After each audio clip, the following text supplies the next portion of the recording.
Question number 20 करते हैं। If ABC are in AP, BCD are in GP, and 1 by C, 1 by D, 1 by E are in AP, prove that ACE are in GP। देखो सबसे पहले हमें एक AP दी है, A, B are in AP, तो इनका जो difference है ये क्या रहेगा? कॉमन डिफरेंस से अगर मैं चाहूँ तो B इस तरफ ले आऊँ तो B equal to A plus C, मैंने ऐसे लिख दिया। पहली कंडीशन। दूसरी कंडीशन क्या गिवन है? ये इक्वेशन नंबर 1। दूसरी BCD are in GP, GP में क्या है? GP में है BCD, यहाँ पे रेशो सेम है, ये कॉमन डिफरेंस सेम है, यहाँ पे कॉमन रेशो सेम है। चाहे दूसरी टर्म को पहले से डिवाइड करो, तीसरी को दूसरी से डिवाइड करो, क्रॉस मल्टीप्लाई कर दिया, ये आ गया मेरे पास। डन। तीसरी कंडीशन, तीसरी AP है 1 by C, 1 by D, 1 by E are in AP, तो दूसरी टर्म में से पहली टर्म माइनस कर दी, तीसरी टर्म में से दूसरी। अगर मैं ये इस तरफ ले आऊँ 1 by D plus 1 by D, ये इस तरफ आके प्लस हो जाएगा, ये डबल होगा। प्रूफ क्या करना है हमें? To proof. ये इक्वेशन है, इस साइड में लिख लो। हमें क्या चाहिए? हमें चाहिए कि A, C, D are in GP। GP में अगर ये होंगे, इनकी कॉमन रेशो क्या होगी? तो चाहे मैं C को A से डिवाइड करूँ, E को C से डिवाइड करूँ, क्रॉस मल्टीप्लाई कर दिया, C का स्क्वायर कितना आना चाहिए? ये प्रूव करना है, साइड में रख लिया, ये प्रूव करना है। देखो टू प्रूफ। देखो अब देखो ये चीज चाहिए, तो ये C स्क्वायर है, यहाँ पे भी C स्क्वायर है, ठीक है। मैंने क्या किया, ये D को नीचे ले गया, इस स्टेप को आगे बढ़ाऊंगा। देखो ये C स्क्वायर, D नीचे इज इक्वल टू B, ठीक है। और यहाँ से जैसे मैं इसको कैसे लिख सकता हूँ?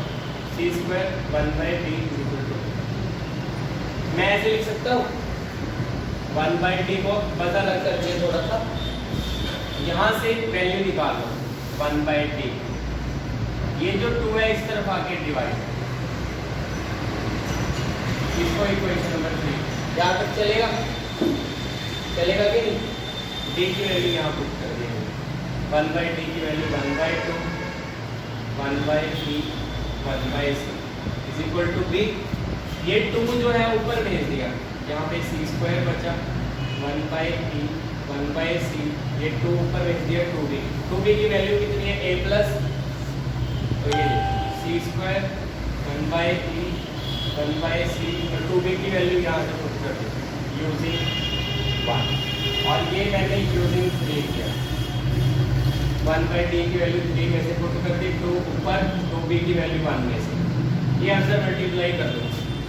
अंदर जब मल्टीप्लाई किया, इसके बाद देखो, इसके बाद मैं यहाँ पे कर रहा हूँ, इसको अंदर मल्टीप्लाई कर दिया, C square by E plus, इसको जब किया एक C से एक C कैंसिल, आगे A प्लस C, A से C cancel, C square by E is equal to A, cross multiply कर दिया, C square is equal to A B। देखो यही नहीं प्रूफ करना, यही करना था ना प्रूफ। वो देखो साइड में C square is equal to A आ गया, हेंस नोट कर लो। क्वेश्चन नंबर 21 करते हैं। Find the sum of the following series up to n terms. इस सीरीज का सम करना है n टर्म्स पर, ये सम पता करना है। सबसे पहले क्या करेंगे? 5 कॉमन अंदर बचाइए, फिर क्या करते हैं? 9 से मल्टीप्लाई, 9 से डिवाइड। आप 9 से डिवाइड, 9 से अंदर मल्टीप्लाई कर दिया। इसके बाद 9 को कैसे लिखेंगे? 10 माइनस 1, 99 को 100 माइनस 1, 1000 माइनस 1 एंड 4। इसके बाद ये 10 plus 100 plus 1000 and so on, अलग माइनस कॉमन, और ये 1 प्लस ये माइनस 1 माइनस 1 माइनस 1 है, माइनस कॉमन लिया और ये ऐसे लिख दिया, ये n टाइम को, ये सारा ही n टाइम को। तो ये देखो आप ये देखो 10 मल्टीप्लाई होता जा रहा है 10, ये जीपी बन गई। जीपी का सम क्या होता है a r raised to power n minus 1 r minus 1 को n टाइम ऐड करोगे तो n, यहाँ पे वैल्यू पुट कर दो इसमें, a कितना है 10, r कितना है 10, n टर्म्स है और हमारे पास r 10 है।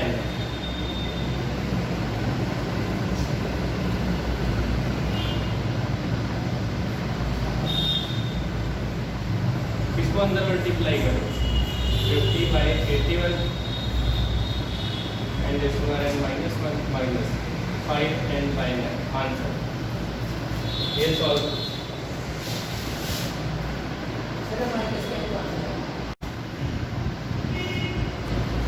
सेकंड पार्ट इसका करते हैं, हमें इसका सम पता करना है। सबसे पहले ये आपको बना रहा है, ये क्या को बना रहा है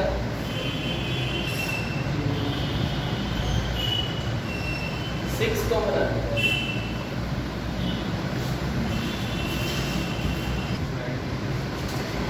इसमें से 6 को बनाएगा, अंदर बचेगा 0.1 0.11 0.11 एंड so on। फिर हम क्या करेंगे, इसको 9 से मल्टीप्लाई 9 से डिवाइड, ये 0.9 0.99 0.999, ठीक है। और इसको हम कैसे लिख सकते हैं 6/9, ये 1 माइनस 0.1 प्लस, इसको कैसे लिख सकते हैं 1 माइनस 0.01, इसको कैसे लिखेंगे 1 माइनस 0.001 एंड सो ऑन।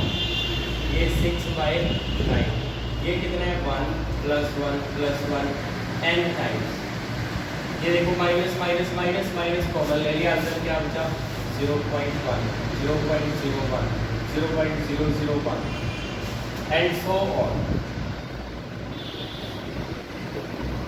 ठीक है बच्चों, 1 को n टाइम्स ऐड करोगे क्या आएगा 1 प्लस 1 n माइनस। अब देखो ये क्या है हमारे पास, जैसे ये 1/10 1/100 1/1000, ये जीपी है। अगर आपको ऐसे दिक्कत आ रही है ना, देखो अगर ऐसे करने में दिक्कत आ रही है, इसको ऐसे लिख दो, ये पहले 1/10 1/100 1/1000 ऐसे इसको मतलब अगर दिक्कत आ रही है पॉइंट में, तो ये जीपी है। देखो 1/10 मल्टीप्लाई होता जा रहा है, जीपी का सम क्या आता है a 1 minus r raised to power n 1 minus r। 1 minus r मैंने इसलिए लगाया कि जो रेशियो है वो 1/10 है, 1 से छोटी है, रेशियो 1 से छोटी है इसमें। a कितना है 1/10, रेशियो कितनी है 1/10।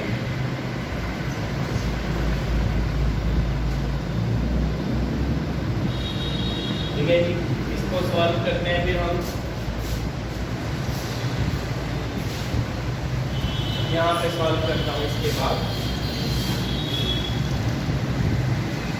6/9 इंटू n माइनस ये 1/10, ये देखो कितना बन रहा है 10 बन रहा है 10 माइनस 1 9/10 बन रहा है, तो ऊपर जाके 10/9 हो जाए इंटू ये है, क्योंकि 1 की पावर तो n 1 ही आएगी यहाँ पे।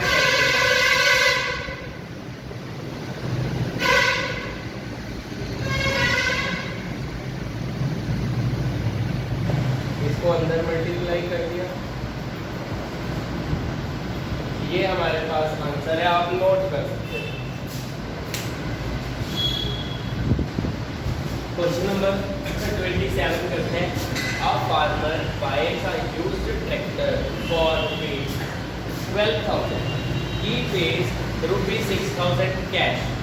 बाकी कितने बच गए 6,000 बच गए, है ना।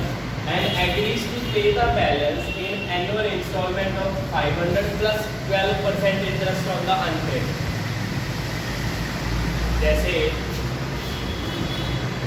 सिर्फ इंटरेस्ट इसका कितना है, सिर्फ इंटरेस्ट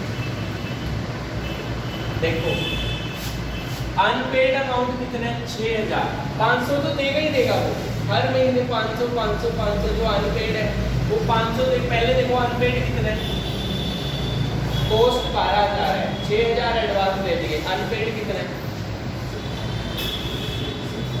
6000 अनपेड है ना, यहाँ पे आप लिख सकते हो अनपेड अमाउंट, वो 6000 है पहले। तो 6000 पे 12% उसको दे, पहली बार, पहली इंस्टॉलमेंट 500 रुपये तो देगा प्लस ये। अब अगली बारी 500 तो इसने दे दिए, अभी 12% किसका लगेगा फिर 5500 का। 500 कम होते जाएंगे ना, क्योंकि वो 500 देगा प्लस इंटरेस्ट ही है, प्लस अगली बारी फिर 12% 500 कम कर दिए। ऐसे करते करते कब तक देगा, ऐसे करते करते कब तक देगा, लास्ट को देगा 12% ऑफ 500, क्योंकि 500 लास्ट है ना, फिर तो 500 दे दिए खत्म, लास्ट 500 होगा, क्योंकि उसने 500 देने हैं ना, फिर खत्म हो जाएगी इंस्टॉलमेंट। तो अगर मैं अभी मैंने ऐसे लिखा है ना, पहले सबसे बड़ा 6000 ये, फिर ऐसे, अगर मैं ऐसे लिखूँ 12% किसका, मैंने 12% कॉमन ले लिया, 6000 55 एंड सो ऑन 500, सही है। अब मैं अगर इसको सीधा करके लिख दूँ 12% मतलब 12/100, 500 1000 ऐसे सीधा करके लिख दिया, ये आएगा फिर 6000 लास्ट। पहले उल्टा लिखा है ना, अभी सीधा लिख दिया, बस 500 1000 6000 तक, समझ गए ना, इतने पैसे भी देने हैं ना उसने।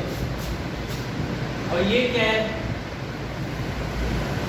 ये क्या है, इसमें 500 का फर्क है, ये एक ही है, हमें सब पता करना है, पर ये कितने टर्म्स है वो नहीं हमें पता। हमें क्या पता है एपी का, तो यहाँ पे साइड में आप कर सकते हो, हमें इसका ए पता है 500 पहली टर्म, हमें बी पता है 500, हमें लास्ट टर्म पता है 6000, लास्ट टर्म का फॉर्मूला ए एन का लगा दो, a + n - 1 × d। साइड में सॉल्व कर लो, a + n - 1 × d, a कितना है 500, n हमें पता नहीं, d पता है 500, ये 500 दूसरी तरफ जाके माइनस होगा 5500, ये 500 इस तरफ आके डिवाइड कर दो, n - 1 कितना आ जाएगा 11, तो n कितना आ गया 12। तो टोटल कितने टर्म्स हैं, ये 12 टर्म्स है। तो AP की 12 टर्म्स का सम, ये S12 n/2 2a प्लस, या ऐसे करते हैं n/2 a प्लस an, यही नहीं होता सम SN = n/2 a plus an, है ना। तो n कितना है 12 टर्म, a कितना है 500, an लास्ट टर्म कितना है 6000। इसको सॉल्व करो तो 6 प्लस करके 65, 2 0 2 0 करके सारे आपस में मल्टीप्लाई करो जल्दी। ये मल्टीप्लाई करके हमारे पास आ गया 4680। देखो ये सिर्फ इंटरेस्ट है, तो नेट कॉस्ट कितनी पड़ी, नेट कॉस्ट बताओगे। देखो 12000 में तो उसने वैसे ही लिया है, 12000 तो देने ही पड़ेंगे उसको, प्लस इंटरेस्ट कितना लगा, सिर्फ इंटरेस्ट लगाइए, इसको प्लस कर दो, कितने रुपए की नेट कॉस्ट लिए पड़े, आंसर है। क्वेश्चन नंबर 28 करते हैं। Shamshad will buy the scooter for this, pays 4000 in cash and agrees to pay the balance in annual installment of 1000 plus 10% interest. How much will the scooter cost? बिल्कुल same जैसे last question किया। Unpaid amount क्या हो, unpaid amount 22000 का scooter है, 4000 दे दिए, 18000 बाकी बचे ₹80,000, और उस पर इंटरेस्ट कितना लगेगा, 10% इंटरेस्ट लगेगा जो अनपेड है उस पर, पहले 18000 पे, फिर और ये 1,000 दे रहा है ना, तो 18000 पे लगेगा पहले 10%, फिर 17000 पे लगेगा, ऐसे ही 10%, फिर 16,000 रुपये लगेगा एंड सो ऑन, लास्ट 1,000 रुपये लगेगा। ठीक है, तो मैं अगर इसको सीधा करके लिखूँ ये आएगा। देखो पहले 18,000, 17,000, 16,000, लास्ट 1,000, सीधा करके इसको लिखो 10% इसका 1,000, 2,000, 3,000, लास्ट में आएगा 18,000। तो सम का फॉर्मूला तो ये n/2 a प्लस a है ना, Sn equal to n/2 a plus a। पहली टर्म हमारे पास कितनी है 1,000, डी हमारे पास कितने 1,000, लास्ट टर्म कितनी है 18,000। लास्ट टर्म का formula a plus n minus 1 D लगा दिया, तो a कितना है हमारे पास 1,000, b कितना है 1,000, तो ये 18,000। अब 1,000 दूसरी तरफ जाएगा तो 17,000। ठीक है जी, तो ये 3 0 से 3 0 कट गई, n माइनस 1 17, तो टोटल टर्म कितनी आ गई 18। तो यहाँ पे सिर्फ हम इतना चेंज करेंगे अब देखो,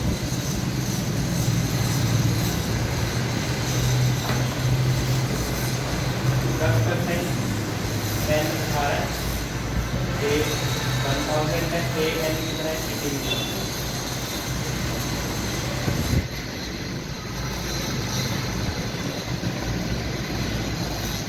ये 2 0 से 2 0 कैंसिल, ये 2 0,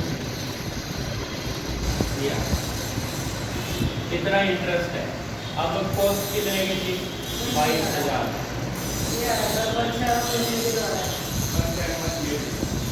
ये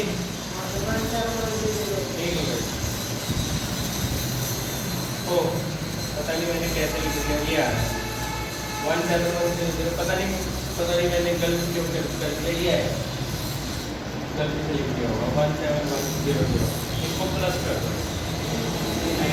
1,7,1,0,0। इतने रुपये का नेट स्टूडेंट पड़ेगा आज से।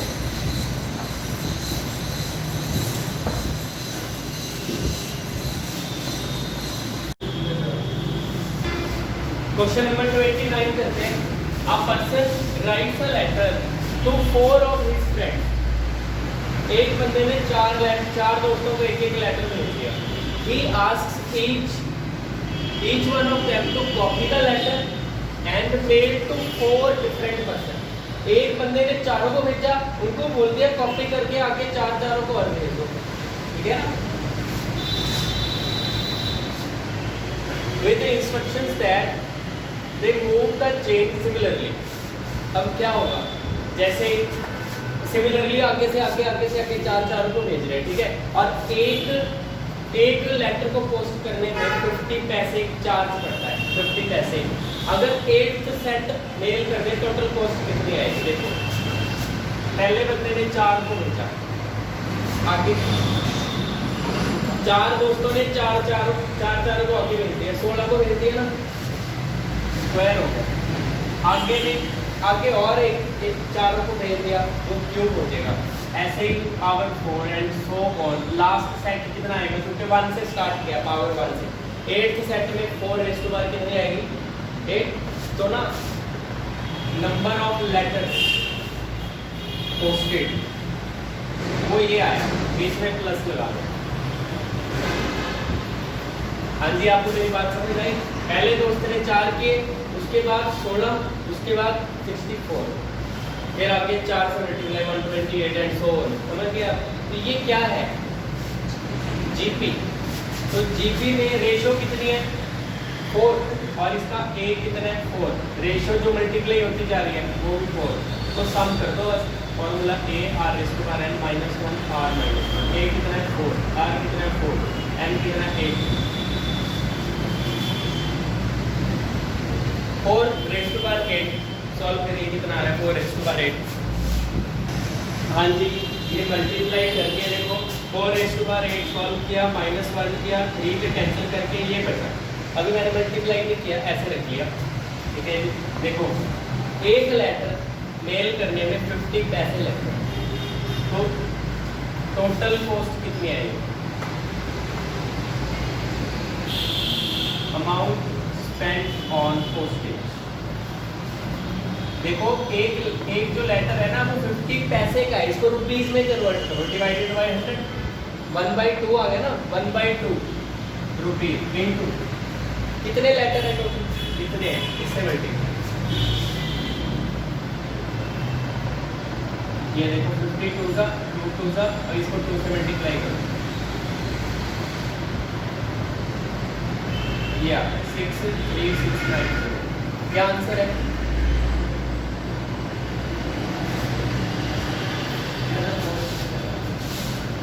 सॉरी वो मैंने 6 लिख दिया था, 4 आएगा, 43690। क्वेश्चन नंबर 30 करते हैं solve. A man deposited ₹10,000, principal हमारे पास कितना है, ₹10,000 in a bank at the rate of 5%, rate of interest is 5% annually per annum, 5% per annum. Find the amount in 15th year since he deposited the amount and also calculate the total amount after 20 years. इसमें ये ध्यान देने वाली बात है, इन 15th year after 20 year, जो आप check करोगे इन 15th ईयर, तो 14 सालों का, तो देखो एक साल जब खत्म हो गया उसके बाद ही पैसे मिलेंगे ना, इंटरेस्ट तो उसके बाद मिलेगा। ये क्या है, 15th ईयर, 15वें साल के बीच में, 15वां साल खत्म नहीं ना हुआ, मतलब उसको जो इंटरेस्ट मिलेगा वो 14 ईयर्स तक का मिलेगा, बस 15 में तो कंप्लीट ही नहीं हुआ 15, तो इंटरेस्ट नहीं मिलेगा, समझ गए? ये क्या लिखा है, आफ्टर 20 ईयर, 20 साल के बाद, 21वें साल में, 20 साल के बाद पूरा 20 साल का इंटरेस्ट मिलेगा। तो एक साल का इंटरेस्ट पता कर लो कितना है, सिंपल इंटरेस्ट फॉर 1 ईयर या simple interest at the end of 1 year,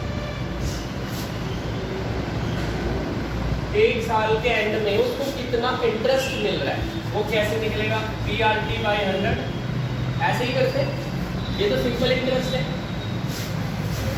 principal is 10,000, rate of interest is 5 time 1 year, ये हमारे पास आ गया 500 रुपीज, ₹500, कितने पैसे, सिर्फ इंटरेस्ट इंटरेस्ट है।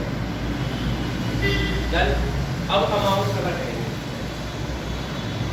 पहला जो पूछा है, अमाउंट इन 15th ईयर, 15वें साल में कितना अमाउंट मिलेगा, देखो पूरा अमाउंट पूछा है, मतलब उसके 10,000 तो प्रिंसिपल है प्लस उसका जो ब्याज है ना, जो इंटरेस्ट है उसका, वो 14 सालों का लगेगा। जैसे मैंने आपको बताया कि 15वें साल में काउंट कर रहे हैं ना, तो पिछले 14 ईयर्स का इंटरेस्ट लगेगा। तो पहले साल में 500 रुपये, दूसरे साल में फिर 500, क्योंकि सिंपल इंटरेस्ट है ना, ये टोटल मतलब एक प्रिंसिपल पे लगता है ना, फिर 500 है ना, ये 14 टाइम्स हम करेंगे। मैंने 14 टाइम क्यों किया है, ये अच्छी तरह समझ आ गया ना आपको, क्योंकि 14 ईयर्स तक इंटरेस्ट मिलेगा, 15th ईयर कंप्लीट ही नहीं हुआ, 15 में तो वो अमाउंट ले रहा है, 15वें साल में अगर पैसे लेगा तो 14 साल तक का मिलेगा, क्योंकि 15वां तो पूरा ही नहीं हुआ। तो ऐसे करेंगे, तो ये 10,000 प्लस 500 को 14 बार प्लस करो, 14 से मल्टीप्लाई कर दो,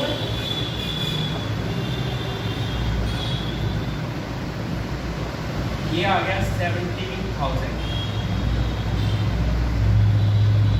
ये आंसर आ गया पहले का, नोट करो आप, फिर 20 साल के बाद भी पता करेंगे।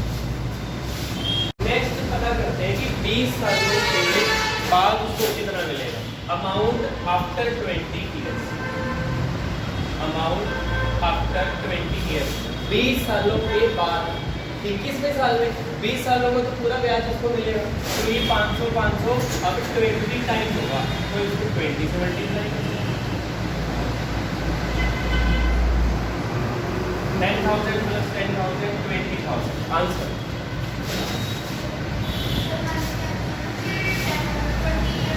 क्वेश्चन नंबर 31 करते हैं। A manufacturer reckons that the value of a machine which cost him ₹15,625 will depreciate each year by 20%. Machine की जो कॉस्ट है वो ना हर साल 20% कम होती जाएगी हर साल। Find the estimated value of at the value of the machine at the end of 5 year. देखो एक साल के एंड में 20% डेप्रिशिएट करके वैल्यू, मतलब रह गई कितनी 80% वैल्यू, उसकी हर साल 20% कम होती जाएगी, मतलब 80% बचेगी। ठीक है, तो कॉस्ट कितनी है, ये है 15,625। अब cost at the end of first year, cost at the end of 1 year, एक साल के बाद कॉस्ट क्या होगी आप खुद बताओ, आप कि 15,625 की कॉस्ट है, 20% कम होगी, 20% खत्म होगी, बची कितनी 80% बची, तो ना इसका सीधा 80% कर दो आप बस, मतलब अभी 80% बची। 80% देखो ये कितना आ रहा है, 0 से 0 कट गई, 80% मीन्स 450, मतलब वैल्यू ना हर साल 450 हो जाएगी इसकी, तो ये वैल्यू है 450। अभी मैं सब्जेक्ट नहीं किया आगे, cost at the end of 2 year, पहले साल में ये थी, पहले साल के एंड में ये, अभी वैल्यू मेरे पास ये है, इसका भी 80% मतलब 450 हो जाएगी अगले एक साल के बाद, अगले एक साल बाद फिर ये 2 साल के बाद ये 3 साल के बाद एक और 450 हो जाएगी, मतलब similarly cost at the end of 5 years कैसे करें, इसको 5 बार मल्टीप्लाई करना पड़ेगा। देखो पहले साल के बाद, दूसरे साल के बाद, ये तीसरे साल के बाद, चौथे साल के बाद और 5वें साल के बाद। मेरी बात आपको समझ आ गई, हर साल 450 मतलब 80% का मतलब होता है 450, आप साइड में भी निकाल सकते हो 80% मतलब 80/this 450, हर साल 450 होती जाएगी। तो ये इसको सॉल्व करोगे, देखो इसके साथ करो, कट करो इसको, 5 के साथ सारे कैंसिल हो रहे हैं और इन सबको कैंसिल करके यहाँ पे 5 आ गया, सबको मल्टीप्लाई करके 5 एज इट इज, इनको मल्टीप्लाई करके ये सबको मल्टीप्लाई करके 5 सालों के बाद 5120 वैल्यू बचेगी। लास्ट क्वेश्चन करते हैं, question number 32। 150 workers were engaged to finish a job in a certain number of days. 4 workers dropped out on second day, 4 workers dropped out on third and so 4 worker ना छोड़ते गए काम, जैसे पहले दिन 150 थे, अगले दिन 4 छोड़ गए, अगले दिन 4 फिर छोड़ गए, अगले दिन 4 फिर छोड़ गए। अगर ऐसे करें तो it took 8 more days to finish the work। अगर ऐसे हो 8 दिन ज़्यादा लगेंगे। अगर 150 बंदे इकट्ठे काम करते हैं, मान लो कुछ दिन लग रहे हैं x, तो अगर वो 4 छोड़ते जाए तो 8 दिन ज़्यादा लगेंगे, x + 8। Find the number of days in which the work was completed. Let number of days in which the work was completed is equal to x। x दिनों में टोटल काम होगा, ठीक है, तो कितने बचते हैं टोटल 150 इंटू x, ये वर्क डन आ गया, वर्क आ गया ना 150 इंटू x। अब पहले दिन कितने बंदों ने काम किया 150, क्योंकि वर्क तो एक काम तो एक ही किया ना, वर्क ऐसे निकलता है number of days into number of worker. 150 बंदों ने x दिन काम किया, पूरा वर्क डन आ गया उनका, ठीक है, तो 150 पहले दिन, फिर 4 छोड़ के 146, 4 और छोड़ के 142 लास्ट, ये कितना होगा। अब ये नंबर ऑफ डेज है एक्चुअली, ठीक है, तो ये x क्या है, डेज है ना, 150 से मल्टीप्लाई कर दिया है ना, तो कितने दिन लगेंगे अभी 8 ज़्यादा, तो ये कितना आएगा x + 8 टाइम्स आएगा। x इसकी टर्म्स कितनी होंगी, ये दिन है, ये पहले दिन इतने बंदे, दूसरे दिन, तीसरे दिन, तो दिन कितने 8 ज़्यादा, समझ रहे हो ना, ये टोटल डेज है। जैसे एक बंदे का काम है, ठीक है, x दिन नंबर ऑफ डेज कितने लग रहे हैं x, तो एक बंदे ने कुछ काम किया तो 150 बंदों ने क्या किया वर्क डन मल्टीप्लाई, ठीक है ना। तो ऐसे ये एक दिन, दूसरे दिन, तीसरे दिन, तो कितने आएंगे टोटल x + 8, इसमें लिखा है ना देखो, तो 8 दिन ज़्यादा लगेंगे अगर वो छोड़ते गए ऐसे करके, ठीक है। अब देखो ये तो 150x, ठीक है। यहाँ पे देखो क्या ये क्या बन रहा है, ये क्या बन रहा है 80 बन रहा है, कर लिए। तो इस 4 का डिफरेंस है इसमें, देखो 80 का a कितना है 150, d कैसे निकलेगा, सेकंड टर्म से पहले माइनस कर दो, 146 - 1 -4, ठीक है। सो 150x = सम कैसे करते हैं, n/2, n हमारे पास क्या है x + 8, n/2 2a + n - 1 * d। हम इसको सॉल्व करेंगे।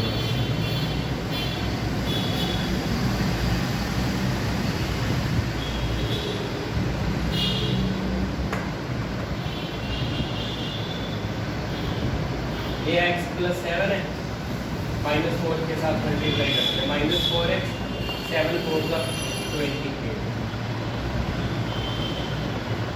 इसमें से 2 कॉमन ले लो, 150 - 2x - 40, ये 2 से 2 कैंसिल,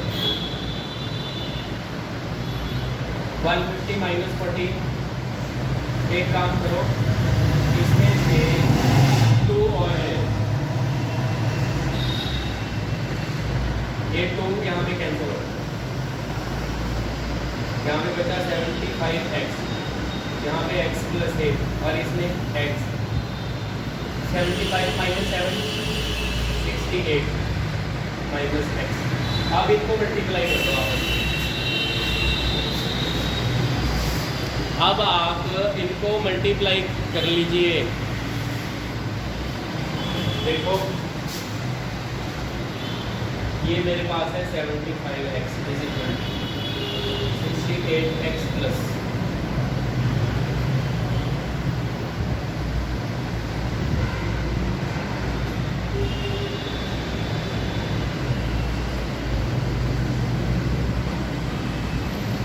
68 - 8 60x -x²। सब इस तरफ ले आओ, ये इस तरफ आके प्लस 75 पहले प्लस है, 60 इस तरफ आके माइनस है, ये भी माइनस, ये देखो हमारे पास आ गए।